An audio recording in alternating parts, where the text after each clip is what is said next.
Despite the danger and feeling like they're going to fail, this is their last-ditch effort to be human against an inhuman foe. And I wrote that? That's crazy.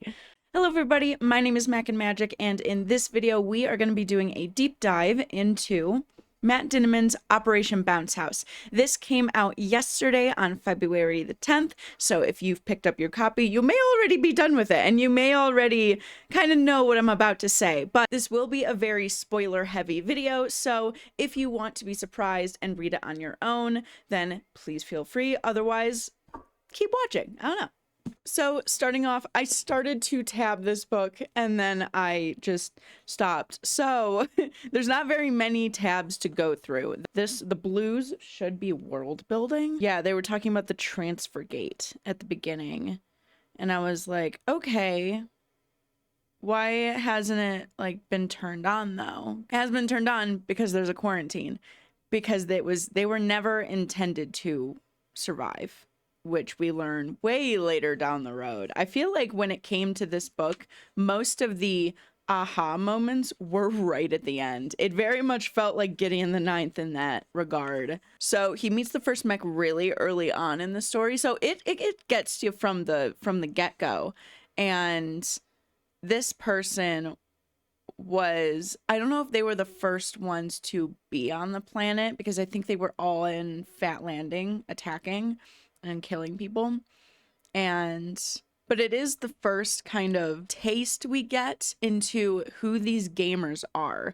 I mean, Hobie, for example, he's a kid. His mom is in the room and got him it for the mech for his birthday. And it's so funny. I see the line where after Oliver explains like, hey, we're not terrorists, we don't have guns, I'm a farmer, we've never held guns in our life, the woman says, oh dear. And I wonder if she truly did realize that these are real people, or if she was just kind of like, oh dear, as in, oh, what video game did I just buy my child? I don't think most of the parents who bought these mechs, these very expensive mechs, apparently, for these kids really realized what it was. They probably just thought it was another video game. And I feel like Matt Dinniman does a really good job at talking about the desensitization of certain media, that like there are so many, even kids in my generation, their parents bought them Call of Duty. My neighbor did.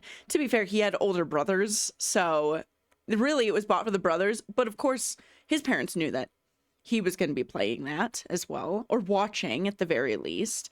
And I think in this universe especially, that desensitization is just on a whole other level. Part of that may be because people are trying to escape into things, because there's a reason that there were colonist ships leaving Earth.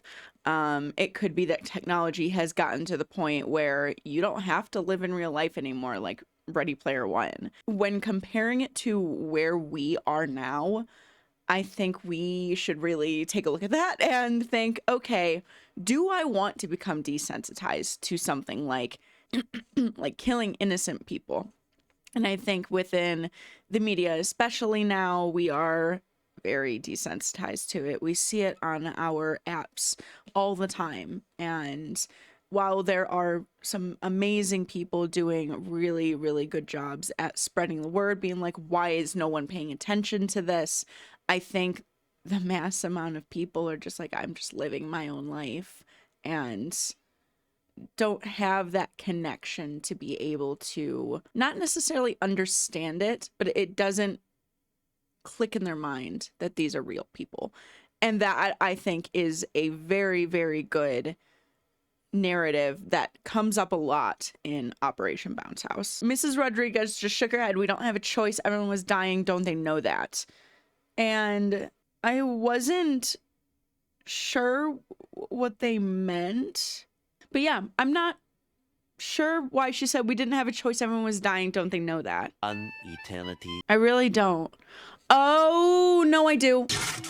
I do know. So part of the reason why Earth is coming along and trying to kill everyone on New Sonora, there's so many like little reasons why they do it.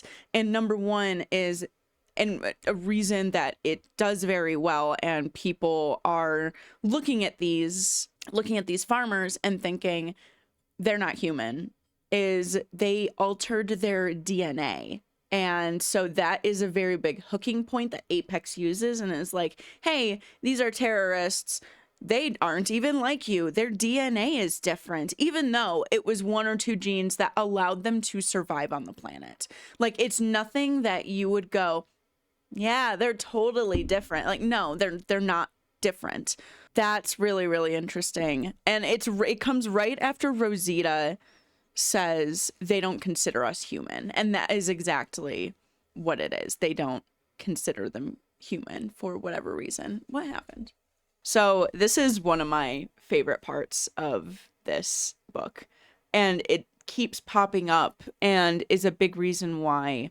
I mean, it is the reason why they are defending themselves and their planet and not just giving up.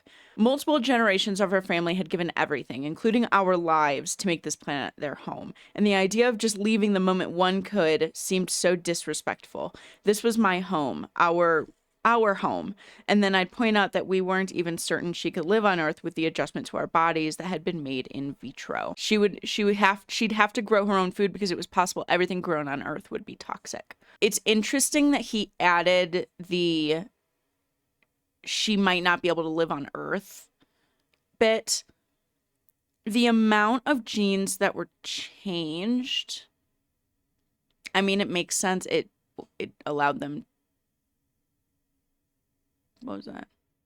It's kind of just another little side plot in this book, is that Lulu's kind of cam girl side business, she is gaining enough money to be able to go to Earth. And once the quarantine is lifted, which was never intended to happen, another little subplot within Operation Bounce House. There are so many. The relationships between the characters, and I think that is probably the shine. I've said this before, this is the shining thing that I love out of Matt Dinniman's works, is the relationship between his characters are just, they feel real. But one of the conflicts being that Oliver doesn't want to be alone.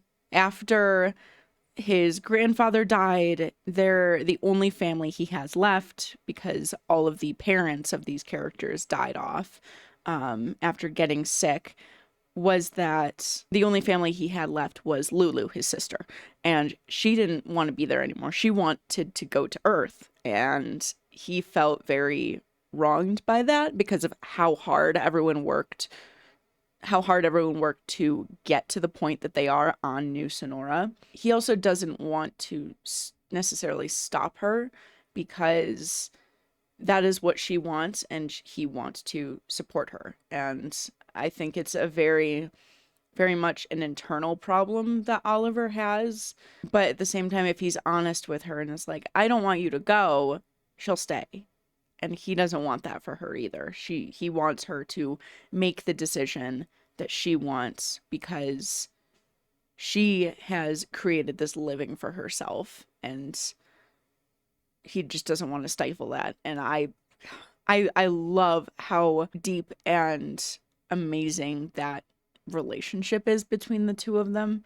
I have no more tabs, by the way, so we're just free talking at this point. So in between I don't know if each of the chapters, it's a decent amount of them, there are things called the Rhythm Mafia tapes, which are it's the documentary that Rosita ends up making and filming throughout the entire thing.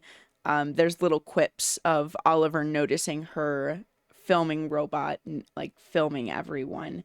And so she ends up splicing this all together to post right at the end on day 5 as a last ditch effort to be like, we are just farmers. We are just people. Look at us. This is what we do. She does interviews with different people on New Sonora, even ones that have passed by now. And there's this one scene where she is talking to her cousin, is it her cousin? Her second cousin and her second cousin's children. And she considers them her nieces because she never had any siblings. Or it gives a little scene into Annabeth, who is the cousin, her life when she was having her kids, because there are no kids on New Sonora because so much of the population died out, and now their children are now coming to an age where they can or will have children. So it's rare to see any, but she has 2 kids, and she actually got asked by Earth to send in their blood work because they wanted to make sure that the kids were going to be healthy, of course.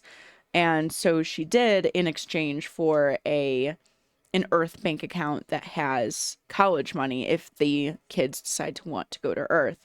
And I don't think that company actually did that. I think they lied about that. I think they wanted the blood samples so that they can figure out what genes they changed. They're going to be able to reproduce the changes that they made to their genes. And a lot of that is because there was no connection between Earth and New Sonora. They were, according to their charter, completely free, completely cut off from Earth. They have no jurisdiction there. So it's just so interesting that people on Earth would look at them and be like, they're different. We can just kill them. Like, and I guess that's a very good metaphor for what we do on Earth. Putting on top of that the desensitization of and toxic gamer culture that Matt Dinniman wrote about too. Like, this is a very, very political book. Regardless of whether you want it to be or not, it is a very political book. I think a lot of people aren't going to take to that. I think it was very, very well done. Another thing that isn't really talked about because they don't have Earth's perspective, but I always wonder what the propaganda was on Earth for Apex to come in and start Operation Bounce House. Was there propaganda that was starting way beforehand while they were planning this entire thing for Earth? If you've ever read Dungeon Crawler Carl, a bit of spoilers for Dungeon Crawler Carl. In the beginning of each book, when they get to a new level, there's like usually this big explanation and exposition of them setting up. And a lot of people think it's the most boring part of the books. He does still kind of do that in this, just ever so slightly. It's a lot shorter than Dungeon Crawler usually is, but especially in between when they are rebuilding the farm. There is also one very specific scene where, and one chapter where Oliver decides to kind of take matters into his own hands and fight fire with fire and play the game that these streamers are playing. So a lot of the gamers that end up reoccurring are streamers. So Roger can watch their streams and also find information about them. That's kind of when he starts to unlock himself. It's amazing. There are 2 lines that I love to take from this book is, I need you to get angry. And I believe Rosita says that to Oliver when Oliver's kind of internalizing everything and isn't really getting angry about Operation Bounce House occurring. And then the next one being, I want them all dead, which is what Lulu said after Mr. Gonzalez died. And he was kind of the last like grandfather figure I think they had in their lives that was close enough to their own grandfather. And now that he's gone, it kind of feels personal. This entire scene kind of juxtaposes it with Mr. Gonzalez and all of the stuff he did for them as children and how sweet he was. And then he goes back and says, and these assholes, there's no reason for any of this. It was just so senseless. And that is the kind of killing innocent people for no reason other than entertainment, and how many millions of people are eating it up. It's the very similar to DCC's commentary on there are millions of people watching actual civilizations die out for the sake of entertainment. But because of all of the information that Roger has given Oliver in this scene, he's able to kind of taunt this streamer and get him to, like, they kind of pick at their sensitivities and the things that will bother them the most to get them out of the game, of course, and to get them to stop attacking them, because they're never going to listen to reason. But it also, at the same time, you look at it and you're just like, he definitely feels kind of remorseful for it, but at the same time, he's like, these people are killing my entire planet. I don't care anymore. And so he gets a little bit of desensitization, even though I guess it is very different, because they're not killing the actual people. While they are ruining their lives, these streamers kind of have it coming to them because they feed off of negativity, and that is what they do for clicks and rates. And I think it's also a very good commentary on our state of social media, because streaming is very much social media. It's Twitch, and it's what you have to do in order to be a successful streamer, is you have to use social media. And in order to get people to look at you, get more attention, you need to be able to go after the negativity, go after the little things that people will be interested in, because they're just so deathly curious.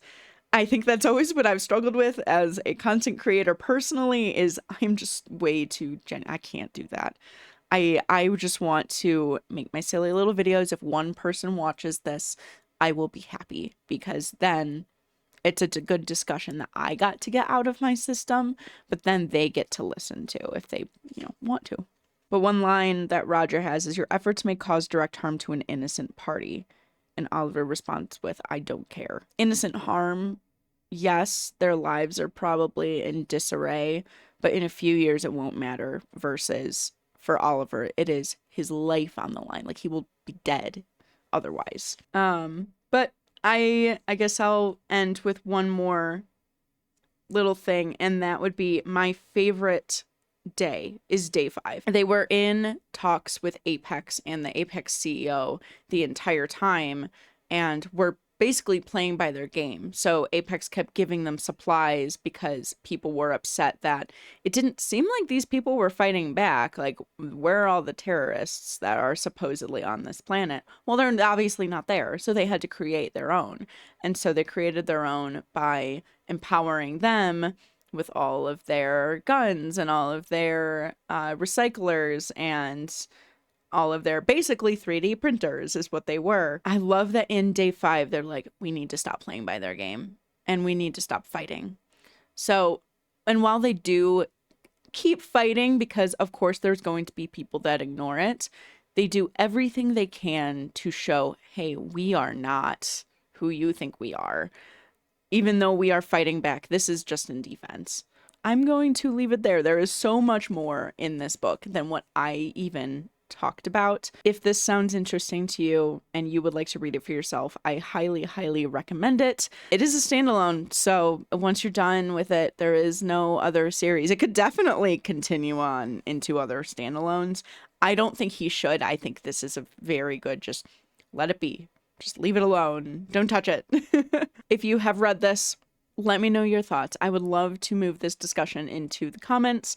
Go ahead and like the video. And if you want to see more deep dives, let me know, because I have never really done a deep dive into a book before. So this is my first one. It may be a little sloppy and all over the place. I hope y'all have a fantastic day, and I will see y'all later.